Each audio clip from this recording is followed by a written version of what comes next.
Hey friends, Ash here, welcome back to Gents. Hope you're well. If you want a fragrance that will not help you stand out, that will have you smelling like a thin little dryer sheet, a used dryer sheet, that will also leave little white globs on your skin, like a man who should have been banned from existence walked up next to you when you weren't looking and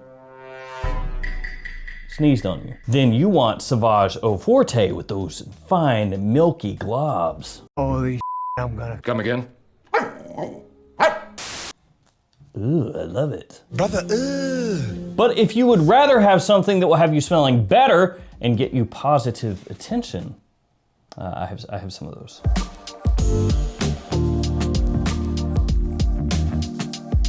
All of them are gonna be linked in the description. Let's get started. The first fragrance comes in this box right here, that one, and it comes in this bottle. It's fine. Pepe Jeans London Addictive Indulgence. And look, it has an actual note breakdown that they put on the box. Nice. Bergamot, elemi, cardamom, chestnut, cedar, leather, labdanum, vanilla, and cocoa. Sounds pretty good, and it smells pretty good. The only issue is kind of the issue that plagues a lot of Pepe Jeans fragrances. Not the price, because it's dirt cheap. The performance, it's not the best. Lately, your work performance has been a little off. But here's the rub, because it's not that expensive, you can go heavy or you can reapply, and that's pretty good. If you do go decently heavy with it, it has a really nice chocolatey aspect to it. Obviously that cocoa and vanilla that comes out as it dries down. Little gourmand touch from that chestnut as well. Super appealing, sweet, with just the right touch of freshness when you first spray it on. This one really, really good, flies under the radar, just not very strong. But if strength is something you need, I got you. Burberry Hero Elixir. Now, unfortunately, it is an elixir de parfum, it says right there on the front. So that means it is the opposite of this. It is pricey. And it comes in a small bottle too. Yay. That's my favorite. My favorite thing is 60 ml bottles that cost $200. That's just sick. Now this is gonna be the most pungent of the Hero fragrances. And I gotta say, if you just want the most well-rounded Hero, like the easiest one to wear in more places, that is a certified compliment monster, that's gonna be the Eau de Parfum, okay? This one though is definitely the stronger of the two, and it has, you know, that classiness that you would expect from an elixir fragrance. Of course, it's gonna have cedar in here, just like all the other Hero fragrances. There's also tonka, there's leather, there's vanilla, and a hint of smoke as well. So it is gonna have more of a dark edge to it, a little bit bolder than the other fragrances in the lineup. And the one that this is gonna be closest to is probably not the Eau de Parfum, but the Parfum, or possibly the Parfum Intense. It's gonna have more in common with those than the Eau de Toilette and the Eau de Parfum. It's gonna be owing to that leather, that bit of smoke, that darker overall aspect that this one has. But I will say that to my own taste, I would take this one over the Parfum and the Parfum Intense. I think it is a better fragrance overall, but it does have a push. So wear that one a couple times, see how it works on your skin. You know, don't immediately get it in and be like, ah, great. I have a place I need to be tonight with like 35 other people. I gotta be seen and smelled.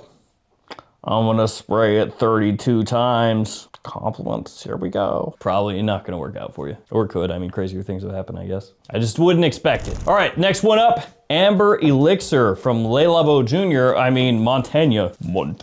They do have like a Le Labo-esque kind of little label going on there though, don't they? It's got a few notes on the front here. Orange, tobacco, vanilla, tonka. That's what it says right there. And this one smells similar to Blonde Amber, which there are a number of dupes out there for that fragrance. This one is a banger. I can taste it. Ooh, I can taste it a lot. Oh, that's weird. I hate it when that happens. Sometimes when I'm doing these videos, I spray it and it's like lingering there and I start talking and it does this weird, weird thing like when you're in your car, you press the little air circulation button, you know, it keeps the air circulating in the car. It's like that, except the fragrance keeps going somehow from my mouth up through the back of my my nose and then down through my mouth and just keeps going up and through like that. Now check it. This one opens up powerful, okay? When you first spray this on, it has a wallop. And you can kind of tell because Just the color here is deeper than most of the other fragrances that this brand has put out. Actually, at this point, I'm looking at them. I think I got like a solid 3 dozen of these. A lot of them I haven't mentioned before on the channel. Some of them I have. This one I got like 2.5 weeks ago. It is pretty good. But again, that opening, big pop. It almost has like an oud feeling to it to me. Like it has this slight animalic edge when you first spray it on. Just really powerful and pungent. As it dries down, that oud kind of aspect, that oud accord that I pick up, even though it's not an official note here, that dissipates. You get this dried fruits alongside pipe tobacco that comes out. A really nice deep sweetness, a little bit creamy as well. Just smells way more expensive than the cost of the fragrance itself, and it lasts a long time. And again, there's a lot of blonde amber alternatives out there, some of them with a twist even, but this one is kind of jettisoned right up toward the top of my favorites. Also doesn't hurt that blonde amber is mad expensive, so anything looks like a good deal when you put it up against that. You're like, pricey. But if you got the money and you want to spend it, more power to you. Next up, let's do this. This is Eros Najim. Now this one is kind of interesting. It was a Middle Eastern exclusive, and then Versace was eventually just like, screw it, put it out everywhere. Which I kind of wish more brands would do and just be like, heck with it. Everybody can have this. Hey, come on, it's not fair. I say the same thing with anything that's like a US exclusive. Give everybody access, come on. I know that some things are made like specifically for certain regions, I get it, certain tastes, but I don't care. I'm sitting here acting like I would know better what to do if I were in charge of these brands. Just immediately run them into the ground, file for bankruptcy. This idiot was releasing fragrances everywhere with stuff that didn't work. What a moron. I declare bankruptcy! Yeah. So yeah, this was Middle Eastern exclusive. Now it's everywhere. And it's kind of like a little surprise, I imagine, for people who don't really follow fragrances. They just showed up at their local Macy's one day and they were like, what? There's a burnt orange Eros? Najim? Okay. Najim. Eros Najim. I'll take it. Opening on this is okay. I've never thought the opening to this fragrance grabs a whole heck of a lot of attention. You know, it's fine. It's not bad, but it's a little bit flat-ish for me compared to the other fragrances in the line. Again, I'm not saying it smells bad at all in the opening. It's just like, that's decent. But as it dries down, like into the mid and the dry down, this stuff is really solid. It gets more of a sweetness that starts to come out, especially in the air, and then it becomes just magnetic. So it is one of those fragrances where if you spray it on and you have the same reaction, I know some people actually love the opening, so that's just a me thing, but if you're like me and you spray it on and you go, you know, fine, whatever, spray that on your skin. Just let it dry, because once it kind of opens up and blooms, that's when you start to get caramel, cardamom, a little touch of incense. Technically, I think oud is a note in here, but I mean, you know, not really oud. Just more of a dark woodiness, a little spiced woodiness. Mid and the dry down of this, awesome. Also the longevity, really solid. Sticks around for a long time. Also want to tell you guys, my new fragrances are coming out very soon. And just an update in general on the fragrances that I've creatively directed, just super quick. So these two right here, this is South Slope and West Loop. These are going to continue on. They're gonna have a new presentation style. And these bad boys right here, not a whole heck of a lot of them, but they're gonna pop up in TJ Maxx and Marshalls. So again, not a lot. It's gonna be like 1 per store, something like that. But if you do frequent those stores, keep your eyes open. You might be able to scoop one of these in like the old presentation style for a really good price. Again, not a whole heck of a lot of them making their way out there, but you know. The other ones, Jet Black Enigma, Edgewater, Terra Nova, they're being replaced. So if you really want those ones and you can find them, I would scoop them because they are not being made anymore. Like, nope. Like, it is not happening. It's donezo's. So I'm just letting you know, like right now, if you like those, they're right over there. Scoop some while you can. And then the new ones, Arashi Reef and French Quarter is what they're gonna be called. Those are gonna be coming out really soon. So I'll let you guys know more as that happens. All right, the next one is Lutfa Light in the Heart. This is Arabiyat Prestige. I guess you could call it Lutfa Lighting My Fart.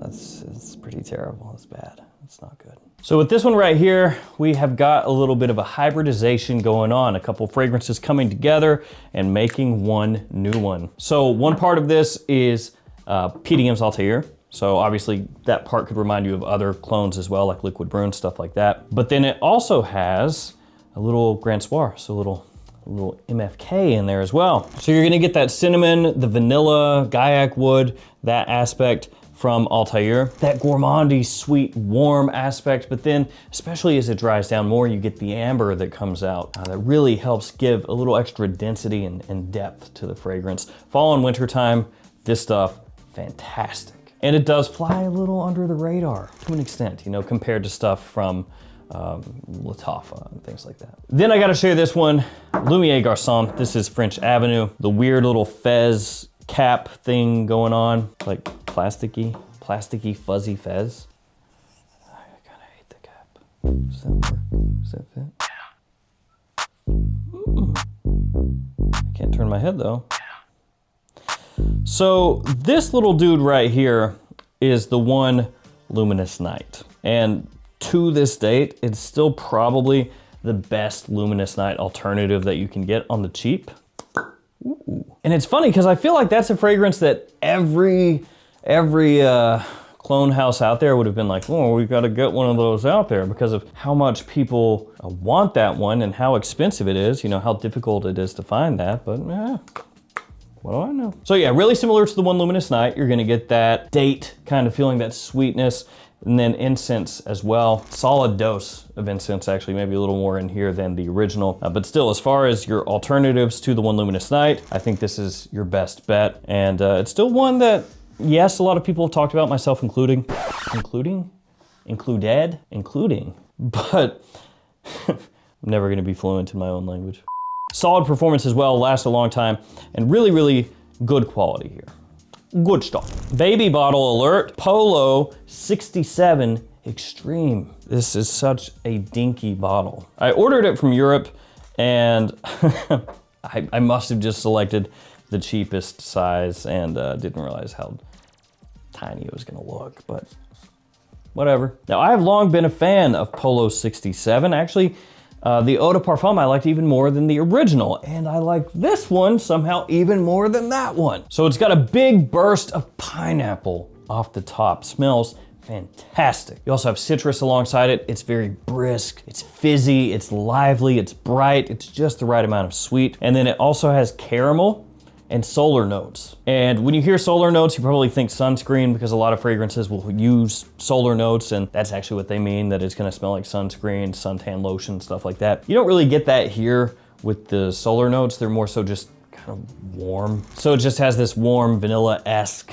kind of vibe to it with the caramel that's in there. That's kind of how the solar notes come across. As it dries down, you get some leather that comes out. Woody notes as well. And thankfully the leather is not overdone, so it doesn't come across like, you know, crazy smoky or anything like that. Stays really wearable. The performance is good. I mean, all the Polo 67 fragrances are not beast. And this one, even though it's called Extreme, it's not like the craziest performer ever. Not that it's weak, that's not what I'm saying. It's the best performer of all the Polo 67s. Longevity is solid. It's just the projection, if you're thinking something that's gonna fill up a gymnasium, you know, it's more so just a solid performer. But that is more than enough for me. This stuff rules. It's pretty good. Le Beau Paradise Garden up next. Pretty good. Now, Le Beau is popular. It's a popular fragrance, but it's not as popular as you might think. It's one of those deals where within the realm of Fragrance, like people that are really into it, like everybody obviously knows about it. But in the real world, the better selling Jean Paul Gaultier fragrances are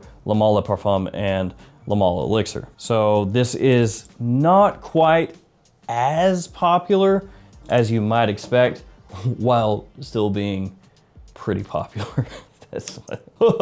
What great information. Thanks, idiot. You're welcome. So I say that, I preface that with also Le Beau Le Parfum, Le Beau Paradise Garden. If you are after positive attention, some of the best stuff out there, especially around spring, summertime. This is the perfect balance of fresh plus sweet married together. A little bit green, also has fig in there, coconut, so it's got this tropical bite to it. Also a little bit of creamy sweetness, a nice fizz, has an aquatic vibe to it as well. Love the stuff. Absolutely love this stuff. Flower Edition is also really good, but is weaker. So for most people, I'd say Paradise Garden during summer, Le Beau de Parfum, spring, fall, even winter. You can wear Le Parfum during summer, but it's a little bit heavy for that with the cream that it has, like the creamy aspect. And then the original Le Beau, also good for summer. Obsidian by Rayhaan. Rayhaan Obsidian. A wonderful fragrance. Dior Homme Parfum. Manifest. I'm KZ Kasem. So yeah, this one right here, it's kind of a mix to an extent. When it first hit, expectation was original Dior Homme Parfum. That was kind of what I anticipated, was that it was gonna be that one. But then when you smell it, it's actually closer to the new Dior Homme Parfum, Dior Homme Parfum 2025. Now you could also say that there's like other irisy aspects mixed with Dior Homme Parfum 2025 in here, like maybe a little bit of the original Dior Homme Parfum, also Prada L'Homme Intense to an extent, but the main thing that's anchoring this one is that new Dior Homme Parfum. It's a really wearable iris fragrance, it has good performance, the quality is really nice for the price point as well. The only real potential drawback with it is if you go into it blind, expecting it to be like a dead ringer for the OG. As long as you don't do that, stuff is great. But I like iris pretty much in any way, shape, or form, so I'm a little biased. Let's do a 2-for-1 at the end here. The fragrances have nothing in common, but heck with it. I got Fahrenheit Parfum and also Massage Rhythm. Ooh. Fahrenheit Le Parfum, this stuff absolutely slaps. And as of now, Dior almost like leaving the Fahrenheit line for dead. It would be cool to get a new one. That's all I'm saying. So this one's gonna have that familiar petrol vibe to it for sure, but made a little easier wearing. It's given a nice booziness to it. So it helps take some of the edge off. It smells a little more modern, a little more smooth. Still has that leather aspect as well. And then this one right here smells similar to Symphony by Louis Vuitton, also similar to Island Dreams by Codlage, which also smells similar to Symphony. Bloop, bloop. Citrus, apple, ginger, and musk. It is very, very clean and sweet and fresh and fruité. Et tu fruité? So with this one, you're looking at pretty much spring, summer, daytime. I mean, that's really when this is suited for. It is office safe, good casual fragrance. It's really, really hard to dislike. It's not something that's insanely complex, but to be fair, the fragrance it smells similar to also is not. And you can get this way less. So that's a pretty good positive. There we go. These fragrances can help you stand out and get attention. Good. Nice. I want to thank everybody here for hanging with me till the end. You guys, the MVPs. Stay safe out there. Take care of yourselves. I will see you tomorrow with another fragrance video. See you guys.